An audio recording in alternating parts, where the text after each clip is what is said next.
Su sustancia está hecha de evocación, recuerdo, rememoración y de lo que toma del porvenir. Porque es una parte fundamental de nuestra identidad.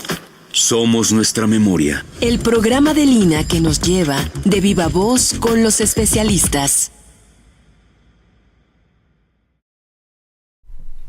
¿Qué tal, amigos? Muy buenos días. Esto es Radio INA. Un servidor, Juan Stack, les da la más cordial bienvenida a una emisión más de Somos Nuestra Memoria.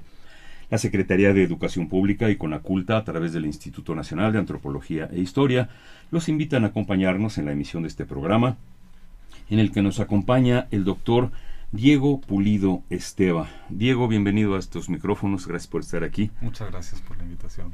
Y con él vamos a platicar de un tema pues poco frecuente en estos micrófonos, que es sobre la autoridad policial en la Ciudad de México a principios del siglo XX. En general vamos a hablar sobre la seguridad pública, pero específicamente en ese periodo que nos ocupa, con el periodo formativo de la policía contemporánea o moderna, si la podemos llamar así. Para entrar en materia, digamos, se puede definir la función del Estado mexicano respecto a brindar la seguridad pública a una sociedad en general, a los habitantes de la capital. ¿Cómo podemos definir este concepto de seguridad pública? No, desde luego esta pregunta que haces incita a una reflexión profunda. En primer lugar, pensar si vamos a hablar de seguridad pública como función del Estado, tendríamos que hablar de Estado también. Y de cambios, digamos, en la administración o en una suerte de centralización del mando y en una atribución de buscar o velar por la seguridad y el orden de los ciudadanos, ¿no? O de la población, porque también ciudadano es un concepto más bien de la política más moderna, ¿verdad? Entonces, si uno se coloca, digamos, a finales del siglo XVIII, digamos, en este impulso de borbónicos y de algunas administraciones, las administraciones de algunos virreyes, como el segundo conde de Revillagigedo, tendríamos, y bueno, ya antecesores también, tendríamos, digamos, la idea por vez primera de formar cuerpos encargados de la seguridad, ¿no? En particular pensaría en dos de ellos, digamos. Primero, los alcaldes de barrio, que eran un cargo honorífico que tiene que ver con una reestructuración territorial de la capital novohispana digamos, en cuarteles. Esto es una medida imperial, no podemos decir que eso es en México, bueno, no España, sino que esa misma reforma ocurrió en Madrid, ocurrió en Lima, ocurrió, ¿no? digamos, en las ciudades, en los virreinatos, en las ciudades, digamos, más importantes de ese periodo. Digamos, tiene que ver con esa reestructuración del territorio y con una figura encargada de aplicar o celar, digamos, los bandos de policía y buen gobierno, que si quieres más adelante tocamos, digamos, concepciones distintas, que eso es lo interesante de ver en perspectiva histórica, digamos. No es seguridad pública, tal vez no sea, sí figura el concepto, sí figura ese binomio, pero policía se encarga de eso y más, se encarga también de el decoro, de la civilidad, digamos, que los edificios, de la limpieza. La limpieza, ¿no? Entonces hay como una multiplicidad de funciones. Es como la convivencia armónica de la sociedad. Un poco por ahí va. De tú y yo, que nos llevemos bien. Hay una frase muy linda en algunos de estos bandos que dice que la policía persigue la felicidad de los pueblos, ¿no? Entonces, digamos, frase. Es una cosa que nos aproxima, nos sensibiliza a una concepción distinta de policía. No es un control social, no es una coerción, no es una represión, sino simplemente es un concepto de armonizar la vida urbana, como tú acabas de mencionar, ¿no? O la seguridad pública debe ser proporcionada por el Estado, eso sí. Sí, digamos, pudiera pensarse, la autoridad, claro, desde luego. Y lo que ocurre también es que seguridad, si nos remontamos a un periodo que tal vez no he trabajado con suficiente ahínco, pero antes de esta reestructuración y de esta especie de intención de formar Estado, cada corporación tenía sus constituciones y sus, digamos, entre comillas, agentes, ¿no? de seguridad. En general esa era como el panorama antes de esta reestructuración, aparición de alcaldes de barrio y luego serenos y guardafaroleros. También tendemos mucho a pensar ahora la policía en función de la administración de justicia y de la persecución del delito. Y acá no es, tiene que ver, pero no es forzosamente, digamos, el escenario que se nos presentaba, ¿no? Uh-huh. Mencionaste a los serenos y guardafaroleros. Uh-huh. Es curioso porque aquí donde estamos instalados, en la colonia Roma de la Ciudad de México, muy cerca de aquí está el edificio de seguridad pública de la Ciudad de México. Y todo el mundo ve en la azotea cómo despegan o aterrizan los helicópteros, pero nadie voltea hacia abajo, a la estación del metro Insurgentes, del sistema de transporte colectivo Metro, sí. Donde hay un monumento, donde hay un señor vestido a la usanza colonial, con su sombrero, su farol, un bordón. ¡Qué maravilla! Y es el monumento al sereno. Sí. Ahora sí, señor Sereno, le agradezco su favor. Encienda su linternita que ya pasó, mi amor. Hablamos del sereno, pero no nos acordamos qué es el sereno. O sea, era un señor que gritaba por las noches, ¿no? Era un señor que gritaba, anunciaba la hora, que había paz. Exacto, anunciaba la paz en particular, por eso lo de sereno, ¿no? Las 11 de la noche y sereno. Exactamente, sí. Incluso es bien interesante porque uno a partir de la documentación, los registros, las partes diarios de los serenos, puede a veces saber y conocer de la vida nocturna de la capital hispana, ¿no? Sí. Con rasgos muy puntuales, ¿no? Sí. Incendios, escándalos. Uh-huh. Estaban también, bueno, hay muchos registros sobre, por ejemplo, la vigilancia de las saurdas, de los mataderos, de los rastros, digamos. ¿Una saurda qué es? La saurda es, digamos, el chiquero tal cual, pero de los rastros también. De todos estos componentes que parecían transgredir la idea de una ciudad civilizada, ¿no? Uh-huh. Entonces cualquier suciedad, cualquier intromisión incluso que sonara como costumbre ajena, digamos, a una urbe, como uh-huh. ellos la concebían, como eso, como que los animales transitaran donde no deben de transitar, etcétera. Uh-huh. Todo eso, digamos, aparece registrado como contrario a la policía y el buen gobierno. De hecho, esa era la idea de los bandos de policía y buen gobierno. Así, eso les suelen aparecer. Y hay bandos para pulquerías, hay bandos para diferentes tipos de comercios. Uh-huh. ¿No? Y también recuerdo esto de los serenos, ahora que lo mencionabas, algo nada encomiable, pero tenían encargado también las matanzas de perros, ¿no? Hay legajos importantes, ¿no? De estas verdaderas razias, ¿no? contra los perros, ¿no? Y bueno, digo, por mencionar, digamos, un ejemplo, ¿no? de dónde podían figurar, que no era tan encomiable, digamos. Ahorita podríamos pensar con nostalgia, uh-huh. que eso luego pasa, ¿no? Con la historia que uno idealiza y ve con tal cual, con nostalgia un personaje, pero pues era también un personaje metido en situaciones difíciles, digamos, ¿no? Claro. Primero habría que analizar cuáles son las conductas que tiene que corregir el policía, bueno, perdón, ya mencioné la palabra. ¿Qué es policía? Claro. ¿Qué significa la palabra policía? Yo creo que es una buena forma de entrar a ver cómo se concebía policía. Es decir, la palabra misma nos remite a polis, nos remite a ciudad. Claro, polis. Uh-huh. En aquel entonces, digamos, todavía no se desplaza ni se sustantiva en la idea de un uniformado. Uh-huh. Policía en realidad es una voz casi holista, o abarca muchísimas funciones de la vida urbana, del deber ser urbano, ¿no? De uh-huh. hecho hay vicios de policía, digamos, que se habla, ¿no? En estos de las enfermedades políticas del reino de la capital, de Villarroel, se menciona. O si nos vamos más para atrás, Bernardino de Sahagún decía, por ejemplo, en otro contexto, digamos, decía que Moctezuma era muy extremado y muy celoso de sus cosas de policía. Es decir, que tiene que ver con no es el control, es como con la regulación de las costumbres. Uh-huh. Es como una especie de gobierno de las costumbres, pero también de las costumbres urbanas, uh-huh. ¿verdad? La gestión del orden urbano y de la armonía urbana, más que la el armonía, volvemos a ese término de la armonía entre los seres humanos, que tiene que ver con, bueno, es que hay desde las faltas leves hasta las faltas graves, ¿no? No es lo mismo tirar basura en la calle que asesinar a... Bueno, ese ya sería un delito, ¿verdad? Ese sería un delito, pero, claro. Por ejemplo, tirar basura o conducir en estado de ebriedad. Uh-huh. Por ejemplo, si hay como una diferencia sustancial, aunque todas son faltas, ¿verdad? Bueno, pero también esa elasticidad que nosotros le damos nos habla de cierta cultura claro, política. por las épocas. Claro, sí. Ahorita si nos metieran por decir groserías en la calle, estaríamos todos en la cárcel y no habría quien cerrara por fuera, ¿verdad? Claro. Sí, los comportamientos efectivamente van variando con las épocas, una cuestión cultural, ¿no? Puede ser más cultural.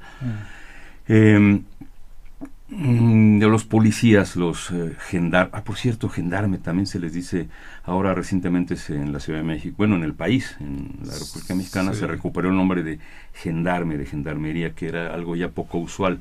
Creo que solamente en algunas películas del cine mexicano se habla de gendarmes, llama un gendarme, claro. Y la gente en la actualidad ya no sabía que era un gendarme. Bueno, es un galicismo, es galicismo, gendarme. Sí, gendarme, ¿no? Gendarme. Tal cual. Y bueno, evidentemente la recuperación actual no nos remite a la experiencia que hubo cuando se estableció el cuerpo de gendarmería acá, por un motivo muy sencillo. La gendarmería acá se apellidaba municipal. Ajá. Entonces era la policía municipal tal cual, y la gendarmería de ahora es de la Policía Federal. Claro, es otra cosa es mucho más incluso pensada en términos del modelo napoleónico de policía, o francés más que napoleónico de policía, ¿no? Pero claro, es interesante la recuperación de la palabra, aunque no nos ojalá no nos confundamos en que son cuerpos completamente distintos, ¿no? Eso es interesante también ver, digamos, los ensayos previos, digamos, a la conformación de este cuerpo de gendarmería.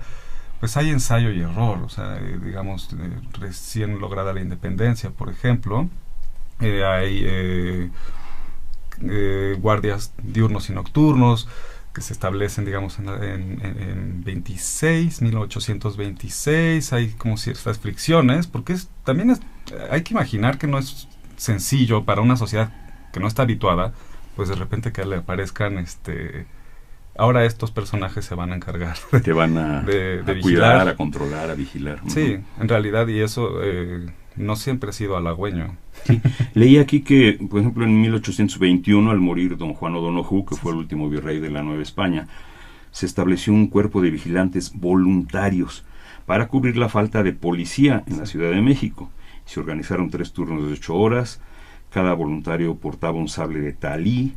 En fin, estamos hablando de unos pocos años de lo que estás mencionando en este momento. O sea, no existía un cuerpo de policía como tal. No como tal, no digamos, no sistematizado, no permanente, ¿verdad? Pero sí había como esta fórmula de milicias, ¿no? De voluntarios, muchas veces también de ciertos sectores del ejército de novohispano, y también de pues milicias, no podría decirse que cívicas, pero sí recuperando un poco lo del término de policía y para entender en qué sentido funciona, debemos pensar que es una atribución del ayuntamiento, ¿no? En el sentido que la Junta de Policía pertenece al ayuntamiento, y ahí es donde se dirimen o se deciden este tipo de cosas, si se hace un cuerpo de vigilancia permanente, en fin, es decir, es una atribución del ayuntamiento hasta que se crea el Distrito Federal. Bueno, en ese caso muy particular que ocurre en la capital del país, ¿verdad?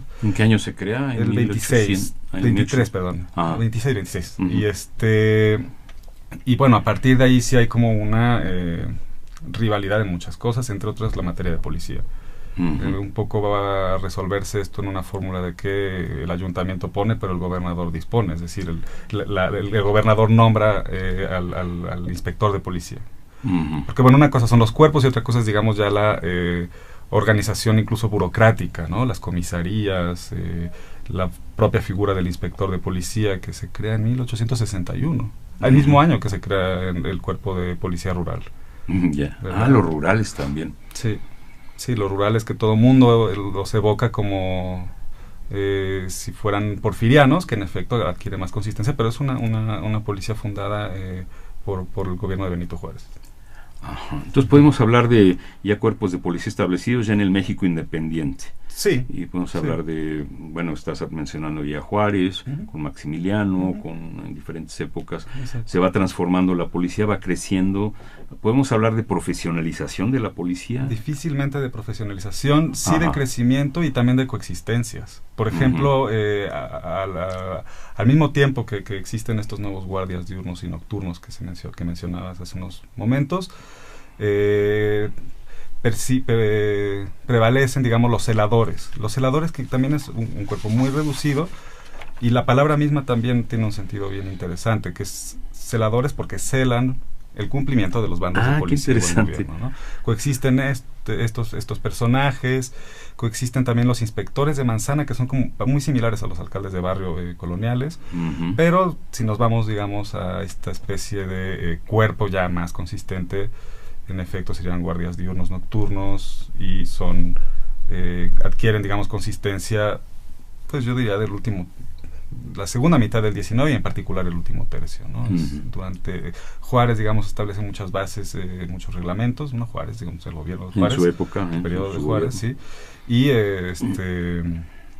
muchos de estos cuerpos adquieren más consistencia en el porfiriato.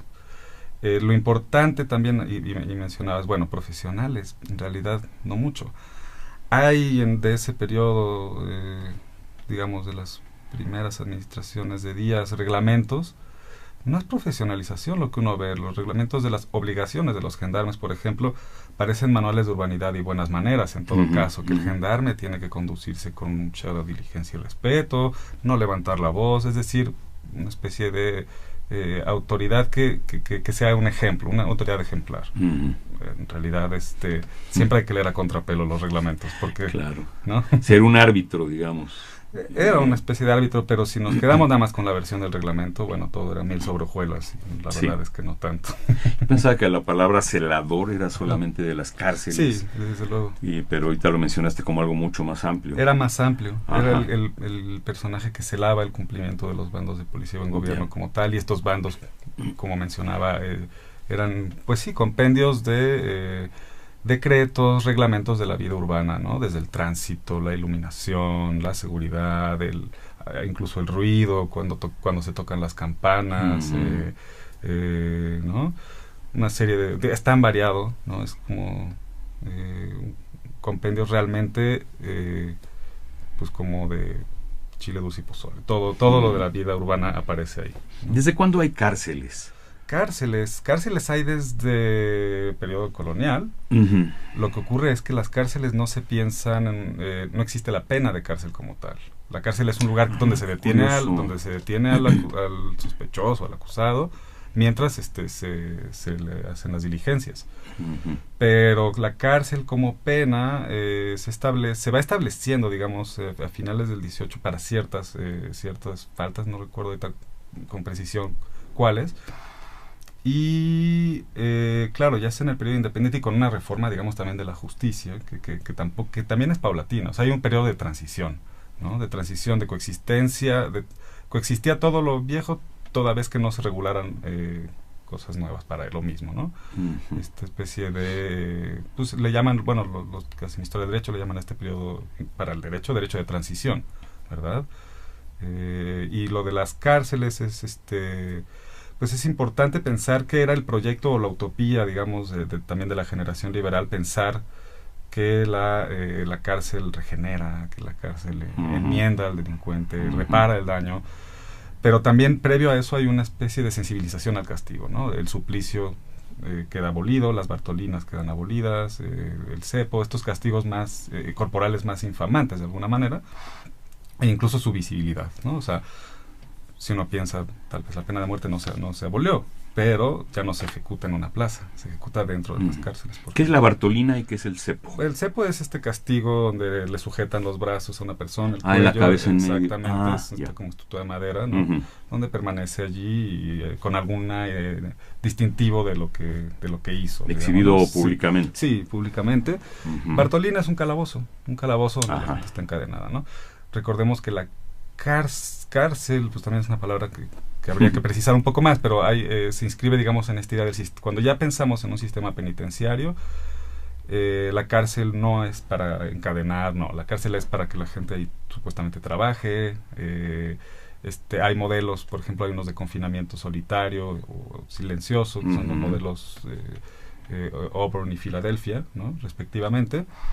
Y en realidad lo que nos lleva, o lo que supone esto, es la idea de que el individuo puede corregirse, ¿verdad? Y que la pena de cárcel, la pena de cárcel es la solución.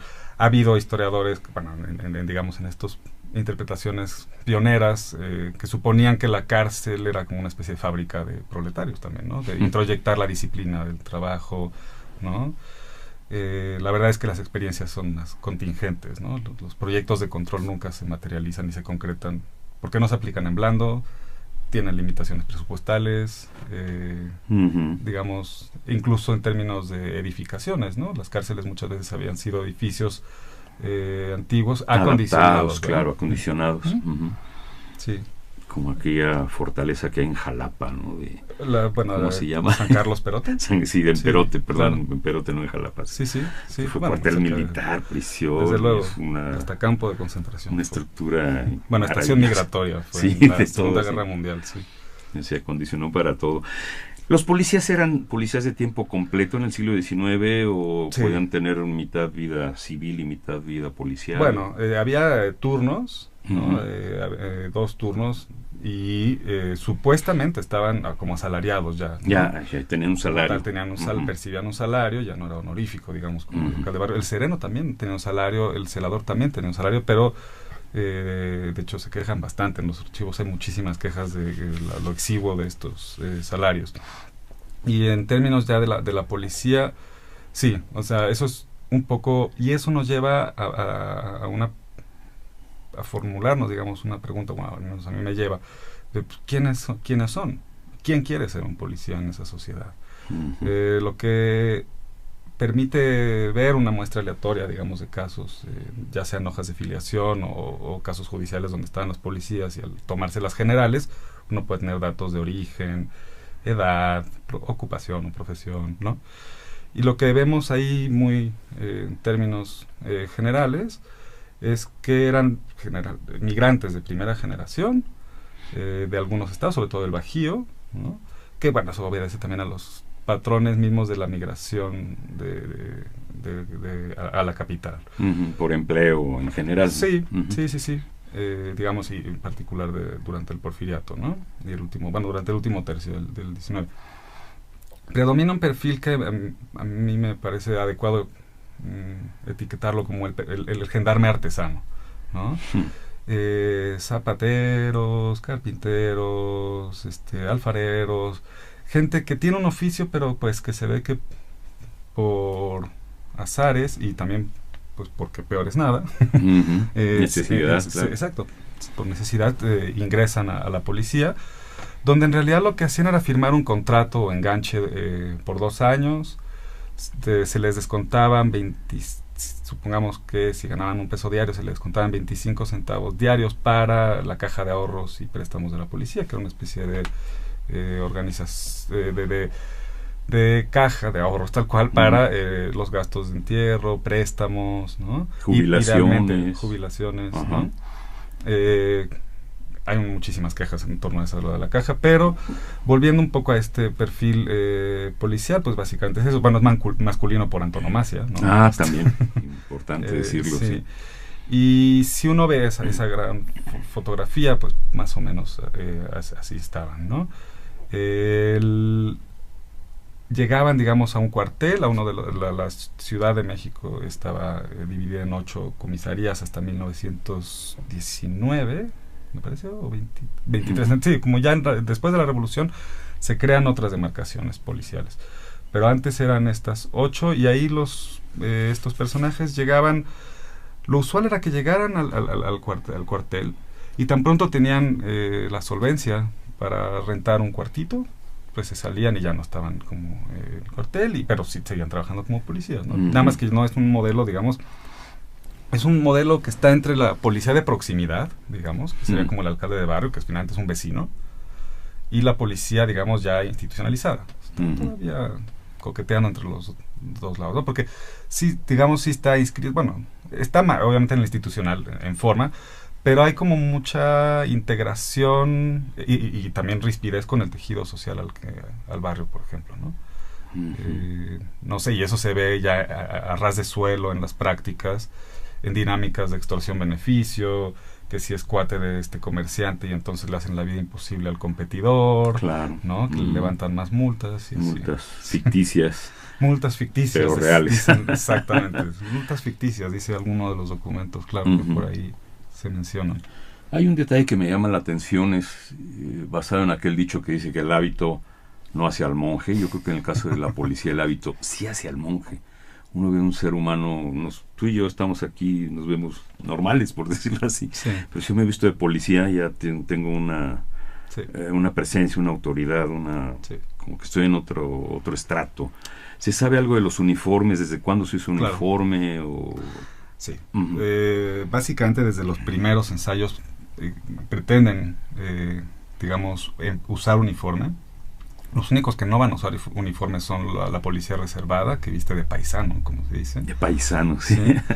Y lo del uniforme es visibilizar la autoridad, tal cual. Lo mencionaste, ¿no? O sea, el uniforme es tal cual visibilizar la autoridad y pensar que la policía de alguna manera es una especie de burocracia callejera, ¿no? Es como la cara más visible del Estado y de alguna manera ubicua en las ciudades, ¿no? Tal vez. Y creo que por ahí va. O sea, un poco también lo del uniforme, que también eso es muy curioso. O sea, el uniforme, parte del uniforme a veces tenían que pagarlo ellos. O sea, dependía un poco. Ahí había teóricamente se les da uno al año, por ejemplo, ¿no? Depende del periodo.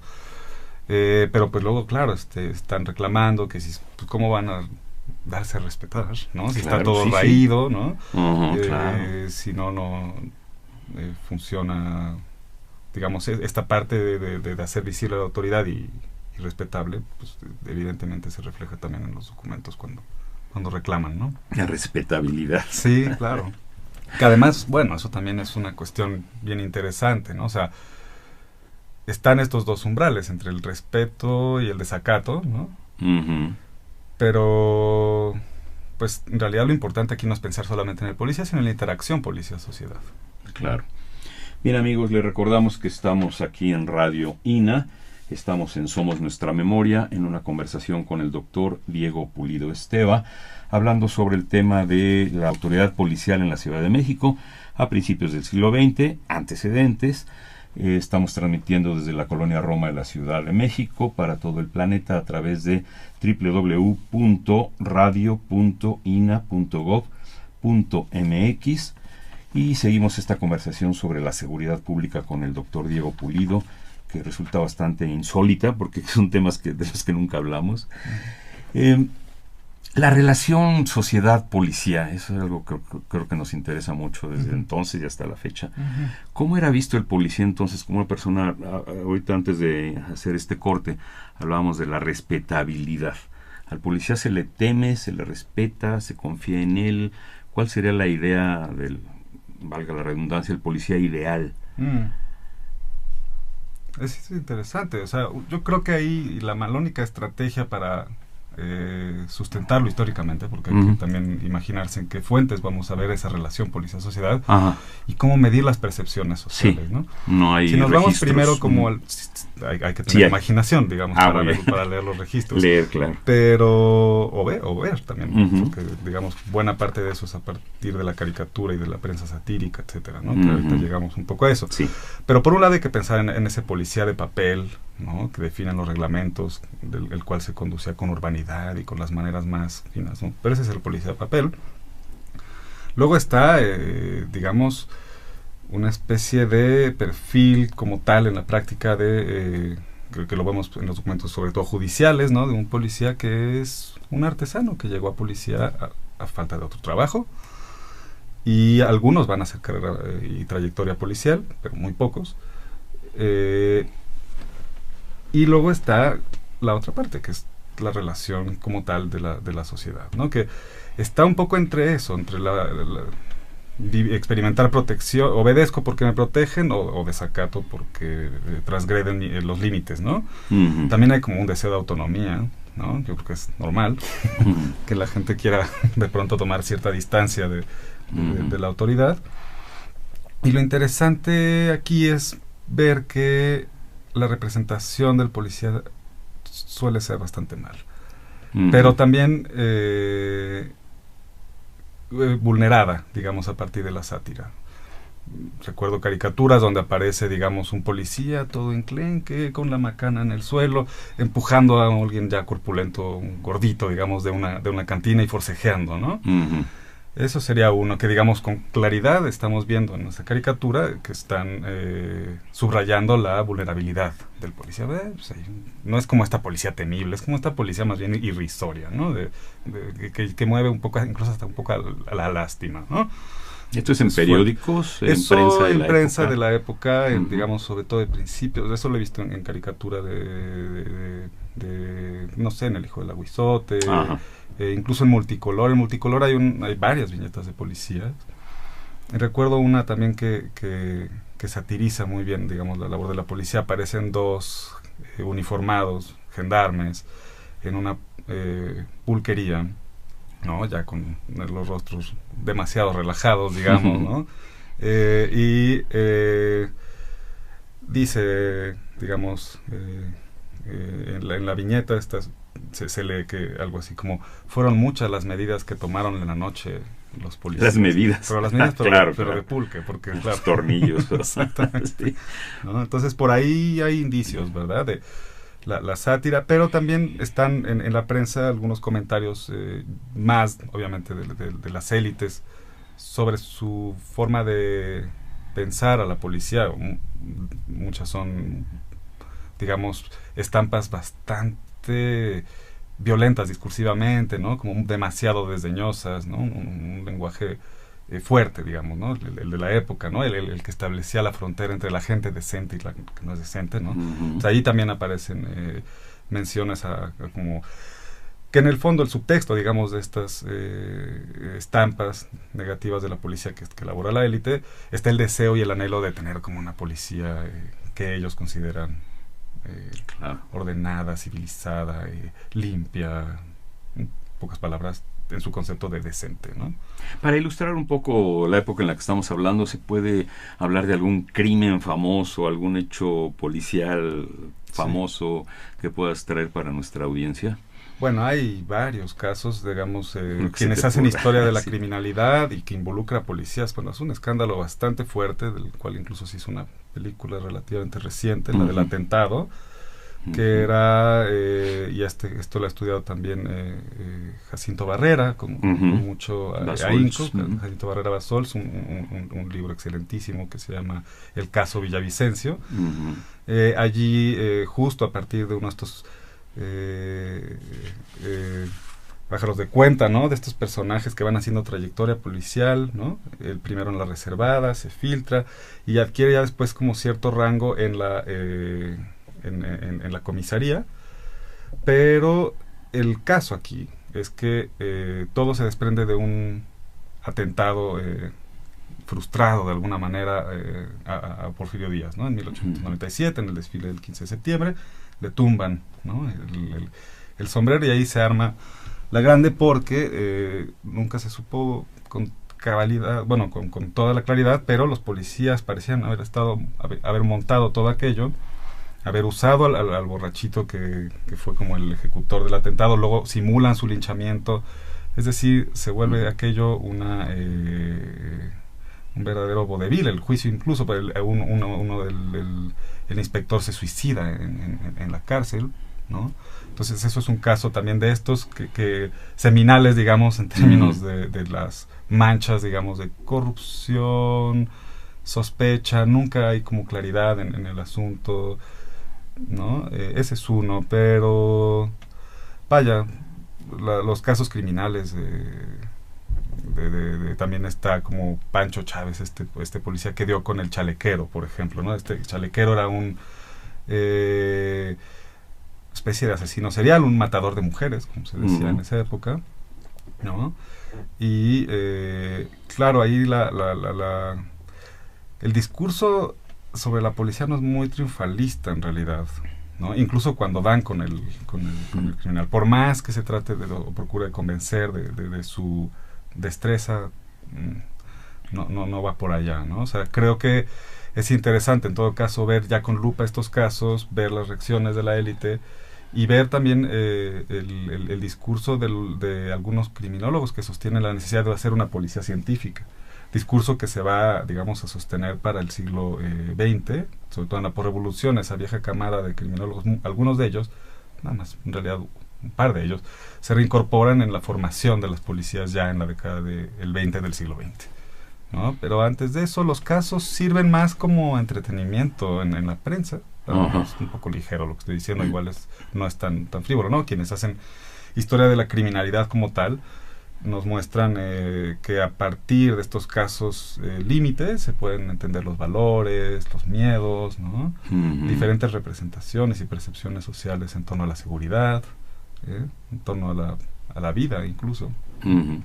No quiero verlo tan simplista, pero digamos, ha variado el término del bien y el mal del siglo XIX para acá, o sea que es una conducta cívica inadecuada y que llega a ser algo tan fuerte como un delito. Sí. Hay la percepción de ciertas conductas ha tenido diferentes valores en las épocas, que algo que antes era delito ahora ya no lo es, o viceversa. Bueno, a mí de bote pronto me viene la imagen del duelo, que historiadores que han estudiado el duelo de honor, el lance de honor, claro, tenía una penalidad distinta, ¿no?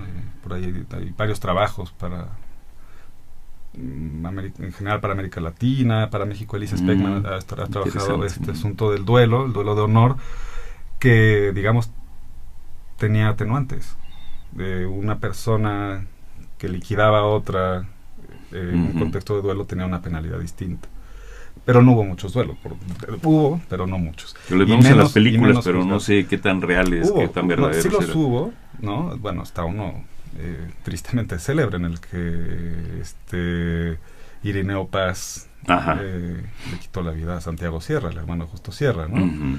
Y luego está otro, el de Romero Verástegui, se me olvidó el nombre de Francisco Romero, no olvidé los nombres de pila, pero ese fue de los pocos que sí llegaron, digamos, a juicio, ¿no? Que el duelo, digamos, el duelo de honor venía siendo una especie de, se puede decir, asesinato legal. Porque hay padrinos, hay una confrontación, están en equidad de circunstancias, pero entonces sí se podía ir a un juzgado después de un duelo de honor. Tendría que, si la autoridad, porque digamos el duelo de honor, digamos, contraviene, digamos, el deseo de cualquier estado de monopolizar el ejercicio de la violencia física o de la fuerza física, ¿no? Claro. En este caso de la administración de justicia. Acá particulares de repente quieren arreglar un conflicto y solo por probar honorabilidad, entonces ya deja de ser una riña y entonces es duelo. Entonces, ¿por qué los duelos son de las élites y las riñas son de, entre comillas, el populacho, ¿no? Que eso también es bien interesante. O sea, si uno ve expedientes judiciales, las riñas también se buscan ciertas igualdades de circunstancias. Digamos, las riñas, vamos a poner un ejemplo, en una pulquería, en una cantina hay un disgusto, pero por una especie del código, aunque no esté escrito, aunque no haya un código que... No, más bien, no esté escrito el código, pero hay un ritual, digamos, sobre cómo se dirime ese conflicto, salen a la calle y más o menos en igualdad de circunstancias se golpean, ¿no? No todas las riñas son así, hay también unas que son de un gandallismo tremendo. Sí, claro. Pero el asunto aquí es que en efecto no solo cambian temporalmente los conceptos, no sé si de bien y mal, pero este asunto de tener como penalidades distintas para acciones que son básicamente iguales, ¿no? Quitarle la vida a una persona o simplemente herirla, no solo cambian temporalmente, sino que en una misma sociedad coexisten varias formas de entender eso, ¿no? Por ejemplo, ¿la embriaguez es un delito, una falta administrativa? ¿La embriaguez es grave o es sencillita? Claro. La embriaguez, por ejemplo. La embriaguez es una falta administrativa toda vez que conlleve escándalo. sino no solo no es una falta administrativa, sino que es un atenuante e incluso un exculpante de responsabilidad, porque en la legislación liberal se apuesta mucho por el libre albedrío. El delito es un acto voluntario, contrario a lo que marca la ley, voluntario. Sí. Entonces, si el indiciado, si el culpable, el sospechoso, cometió, o el individuo cometió un acto en estado de embriaguez, podía aducir que estaba que no estaba en sus 5. Exacto. ¿No? Entonces, claro, eso decía la ley, pero a la hora de ver los peritajes, etcétera, y de ver juicios reales, casi nunca yo nunca encontré un caso en el que se exculpara al indiciado, ¿no? Lo cierto es que declaraban, pues no me acuerdo porque estaba completamente ebrio, ¿no? Y ese no me acuerdo también tiene un sentido, una especie de estrategia para suspender el interrogatorio y no inculpar a terceros, tal vez, en estos códigos que tal vez no entendemos tan bien, pero que culturalmente nos muestran diferencias y reticencias a sujetarse, digamos, a los dispositivos judiciales de la época, y no creo que tampoco cambie tanto eso temporalmente, ¿no? Son especies de resistencias, ¿no? Es por ahí como la parte penal de la embriaguez va por ahí, ¿no? Que es paradójico, ¿no? O sea, por un lado sí se considera una especie de transgresión, y por el otro en ciertas circunstancias podía exculpar al individuo, ¿no? Podía ser irresponsable o inimputable penalmente. En medio estaba también los atenuantes. Hay que aclararlo, solamente se concedía esto si se probaba que era como la primera vez, ¿no? Que no fuera consuetudinario, y que no fuera consuetudinario, y que no fuera consuetudinario, claro, y que no supiera que iba a cometer tales desmanes en ese estado. Es un poco extraño, ¿no? Sí, puede ser atenuante, puede ser agravante, ¿verdad? Eso. Oye, el caso pues la pregunta obligada, el oficio más antiguo del mundo, el comercio sexual, la prostitución siempre ha sido castigada, penada, limitada, acotada. ¿Es delito, es infracción, no lo es? Híjole, la prostitución es un tema así tan complejo. Pero ha habido un registro de cuándo ha sido tolerada, cuándo ha sido castigada. Claro, yo solamente ahí podría, digamos, no es algo que he investigado directamente, pero sí, digamos, está en los temas con los que muchas veces coincido, digamos, en coloquios, etcétera. Y lo que he logrado, digamos, entender es que hay un modelo regulacionista, es decir, que la prostitución es legal y que digamos, prevalece hasta la posrevolución, hasta el cardenismo, de hecho, ¿verdad? A partir de ahí empieza el otro modelo, que es el prohibicionista. El regulacionista pues tenía obviamente la obligatoriedad de las mujeres que se dedicaban a ello a inspeccionarse en el Hospital Morelos, me parece que era. Había un registro, ¿verdad? Un registro no solo individual, sino también de las casas de asignación, que así se llamaban los prostíbulos, que también para eso había clases sociales, había como 3 tipos de casas de asignación. Y entonces ese sería como, digamos, en términos bien generales, el modelo regulacionista. Y el modelo pues prohibicionista, lo que supone entonces es también la clandestinidad, ¿no? Digamos, lleva a temas bien complejos que yo creo que ameritarían, digamos, toda una como discusión, ¿no? Ya. Sí. ¿Hay algún registro de los nombres o los apodos, o los términos en los que el populacho, la gente común, se refiere a los policías? ¿Qué nombre se les ha dado a los policías a lo largo de todas estas épocas? Okay. Es bien interesante ver cómo hay continuidades en muchos, como, ¿no? Incluso que no podemos datar, ¿no? Pero así como claramente desde el porfiriato ya hay, digamos, todo un argot para referir al policía, ¿no? El cuico. El que cuico. Viene un poco, creo que del náhuatl, que es como el que canta, ¿no? El tecolote. El cuicatl, sí, es canto. Exacto. El tecolote, ¿no? Tecolote. El tecolote que tiene que ver obviamente pues con la noche, ¿no? En velador, Sí, claro. exacto. Y también porque usaban capa, idealmente, ¿no? Entonces es un poco, de hecho hay algunas caricaturas que hay como una especie de bestialización, digamos, del gendarme en ese sentido. Y el tecolote, el cuico, más contemporáneo, el tira y eso, pero sí, sería bien interesante hacer una especie de registro de las palabras con Ya las cuales mencionamos gendarme, ¿no? bueno, pero esas son las, sí. las encomiables. Me Ajá. fui más bien a las profanas. Claro, la chota, Eso, decíamos, ¿no? cuando yo era niño, Claro. era la chota, y ahora ya no se usa. Sí, en fin, sí. todo varía. Pero claro, gendarme, policía. Genízaro. Genízaro no hay registro. Yo no recuerdo haber visto como tal Genízaro. Sí, así como Sí. llámate un gendarme, tráete un genízaro para que se lleve este borrachín. Claro. Ajá. En fin, hay muchos términos.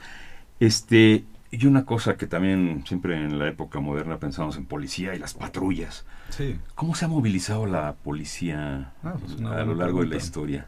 Eso es una buena Transporte. pregunta. En realidad las rondas se hacían a pie. Había A pie. una gendarmería a pie y una gendarmería a caballo. Montada. Hacia el Porfiriato sí se pueden ver, sobre todo hacia finales del Porfiriato, ¿no? La adquisición de carros, ¿no? Ujú.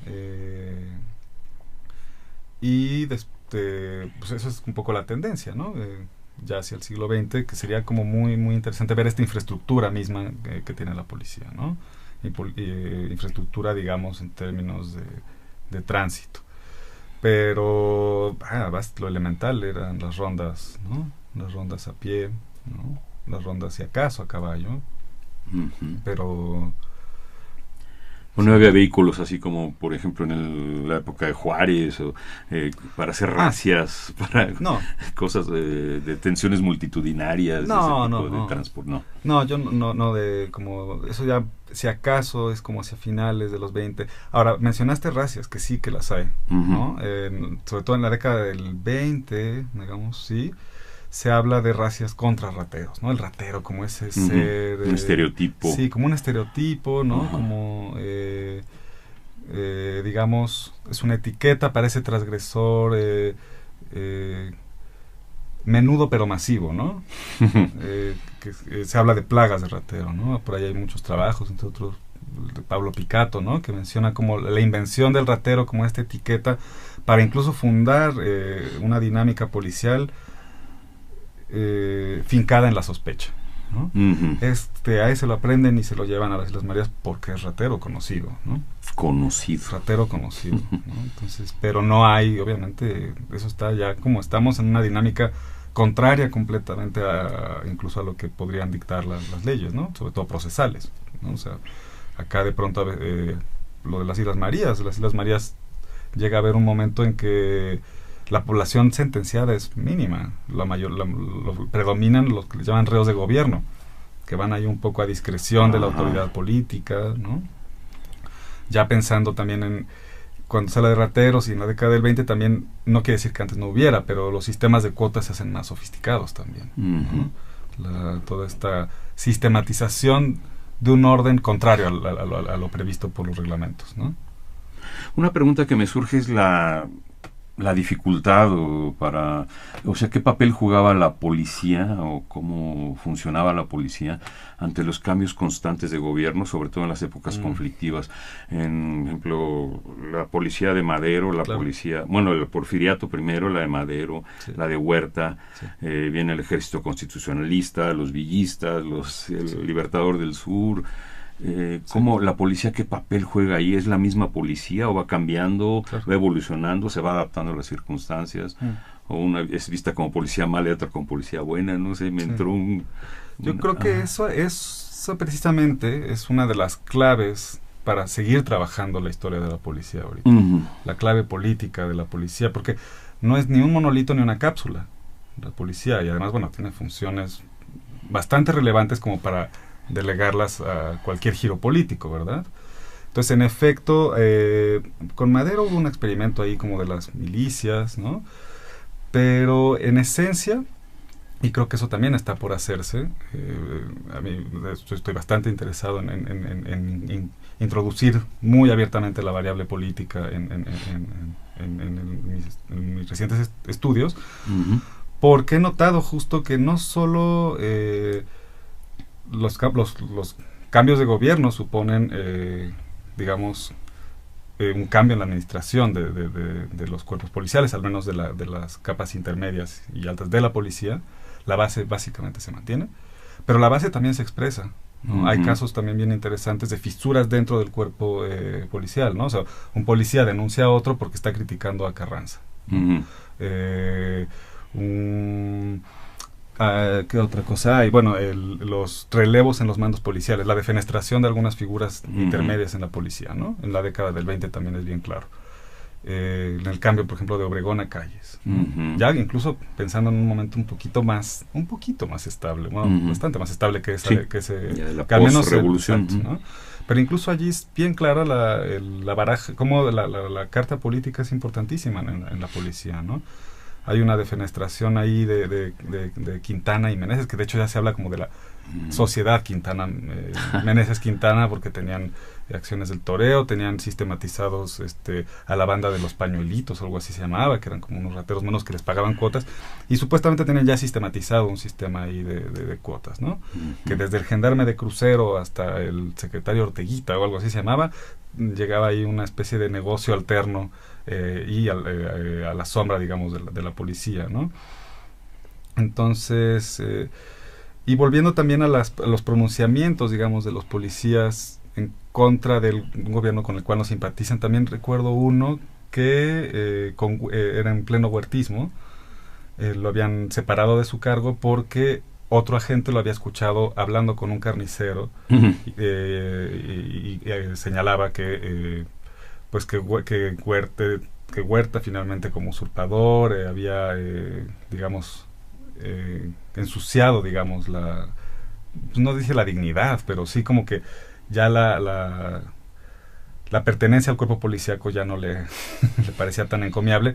Claro, lo denuncian, lo separan del cargo, y así hay como varios. Ahorita igual estoy olvidando algunos, pero creo que sí es importante recuperar esa lectura más política, tanto a nivel de los policías como a nivel del nombramiento, digamos, de estos funcionarios. Porque no cambian gobiernos y cambian las administraciones, digamos, intermedias. A veces no. También hay unas críticas durante el gobierno de Carranza, porque mantiene que no era un inspector, era un comisario que había, digamos, prevalecido desde la época de Díaz. Que, digamos, en la última parte del porfiriato, de hecho, el inspector había sido Félix Díaz, ni más ni menos, ¿no?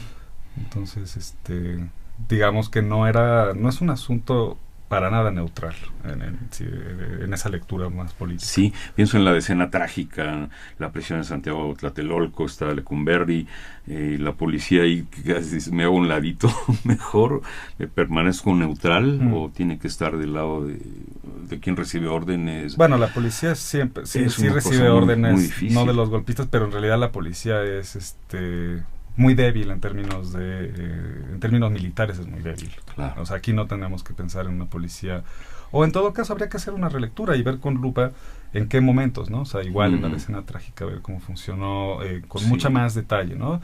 Los testimonios que hay no muestran que la policía fuese como un cuerpo decisivo, digamos, en eso, y sí se mantiene un poquito más al margen de las partes conflictivas, ¿no? Sí. Pero las otras funciones policiales las mantiene. En realidad también lo que padece es pues, de lo que padece el resto de la sociedad. O sea, en momentos de crisis, carestía, desabasto, lo padece, pero también a veces ahí se activan estas lógicas de extorsión que son precisamente las que sugieren que las percepciones sociales de la policía, o las que hacen comprensibles que sean tan malas las percepciones sociales de la policía, ¿no? Mencionaste los gendarmes de crucero. ¿Desde cuándo hay policía de tránsito? La policía de tránsito se establece No me acuerdo si en la década en 23 o un poquito antes. Y es moderno, ya siglo XX. Digamos, sí, ya. aunque no, sí había, digamos, la función de vigilar el tránsito existía asignada a los otros, ¿no? Yo pienso en carretas, calesas, Claro, carrozas. o los inicios de los no sé. carros, ¿no? De los coches con motor. Ah, de ya, conducción tiene que ver también, con ¿no? eso. Ujú. Sí, claro. Exacto, habrá que esperar al desarrollo también de eso, pero la policía de tránsito, que también es algo que falta, digamos, por estudiar con mucho detalle. Por ahí hay como unas investigaciones que igual pueden dar luz al respecto, pero al momento no todo hay un cuadro completo, ¿no? Uh-huh. Que mucho de esto también es eso, ¿no? Que es como una historiografía incipiente. Claro, ya se va especializando, ¿no? Como Eso. ahora ya hay policía turística, policía femenil, policía Claro. diplomática. Claro. Hay patrullas especiales para las embajadas. No, desde en la luego. actualidad no hay una especialización ya muy... Eso. Sí. Nos queda ya muy poco tiempo y tenemos un montón de preguntas en el tintero. ¿Cómo te involucraste en estos temas? Bueno, ¿Cómo se te ocurrió? Digo, porque sí. nadie ha investigado estos temas, creo, o fueron muy como pocos. Siempre la parte de, digamos, de instituciones de control había estado como en mi interés, ¿no? Por ejemplo, la colonia penal de las Islas Marías. Uh-huh. Pero esto en concreto ya de una historia social de la policía o de las prácticas policiales vino a raíz de la tesis doctoral, sobre todo, ¿no? Uh-huh. Que justamente era sobre la relación con el comercio, el menudeo de bebidas embriagantes. Y un capítulo era muy importante, la relación con la policía, ¿verdad? Uh-huh. Obviamente no solo es así, digamos, por una tesis de doctorado, sino que también hay un interés, Uh-huh. digamos, por comprender esa autoridad, ese engrane, digamos, entre el Estado y la sociedad, ¿no? ¿Hay mucha bibliografía al respecto de este tema? Hay bibliografía. Sí hay quien se haya preocupado por estos temas. Hay, digamos, sí. Ahora que mencionabas cosas como muy también de cronología, hay también, digamos, una especie de cronología de la policía, donde por eso lo de tránsito me quedó Sí. orbitando. Uh-huh. Pero sí hay una bibliografía que no abarca, digamos, los periodos, ¿no? Uh-huh. Sabemos que ahora la historia a veces se hace como por parcelitas. Claro, ¿no? de aquí y de allá, sí. Mi interés sí es hacer como una mirada de conjunto, al menos que del 19 a la primera década del 20, Uh-huh. que nos dé cuenta de esta policía. Pero tampoco es tanta la bibliografía, no hay artículos, hay tesis y algunos libros, estudios de caso, ¿no? Hay más sobre criminalística, Eso sí. tipo, ¿no? De casos famosos, Sí. asesinos seriales, Claro, o de los casos famosos. Como Goyo tal. Cárdenas, Tigre de Santa Goyo Cárdenas, Julia, eso, sí. en fin, podemos mencionar muchos. Desde luego. Pero es otro tema, Es la otro criminalística. tema, exacto, la criminalidad y es otro enfoque también, Uh-huh. ¿no? O sea, de hecho, ahora en realidad lo que me interesa también es ver la historia de la policía con un enfoque también de historia urbana, de historia social y de historia institucional, sobre Uh-huh. todo, ¿no? Creo que esos tres ejes, ¿no? Nos pueden...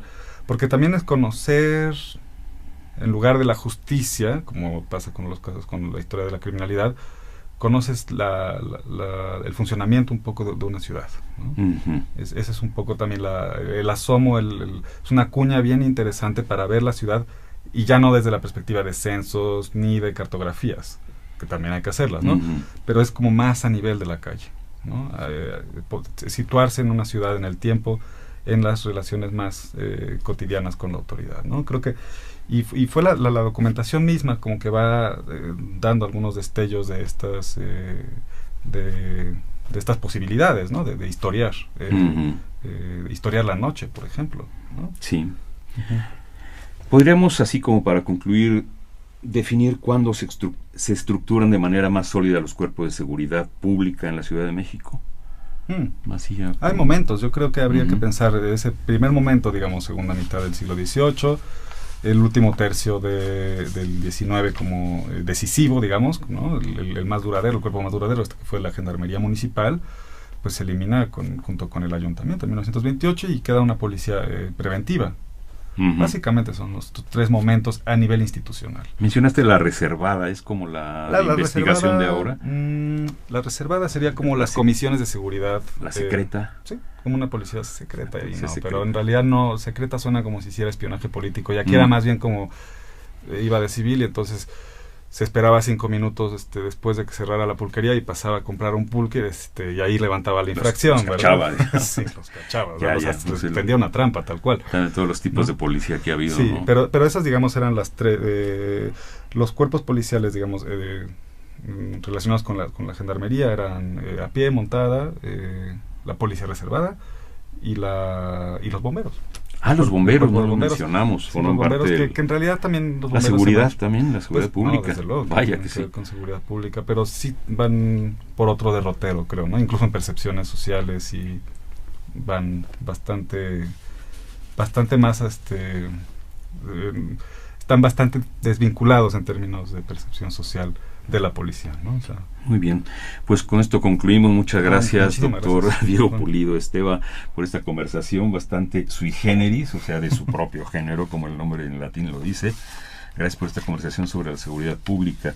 En general, hablamos, pues también estaba acotada en el siglo XX al principio, pero no, hablamos mucho más amplio. Muchas gracias. No, pues gracias a ti, Juan. Y luego nos vemos por aquí o nos escuchamos. Desde luego. Así, desde la conducción, un servidor, Juan Stack, a nombre de Radio INA, da por terminada esta emisión, que fue posible gracias a la generosa participación de Diego Pulido Esteva, con el que platicamos sobre seguridad pública. Le recordamos a nuestros escuchas que les sugerimos consultar más de nuestra producción a través de www.radio.ina.gov.mx. Agradecemos el apoyo de Pedro Francisco Sánchez Nava y Luis Alberto López Guario. Fue una realización de la Dirección de Medios de Comunicación a través de la Subdirección de Radio a cargo de Gabriela Marentes, en la producción Evanibaldo Morales y en los controles técnicos Javier Cortés. Hasta la próxima.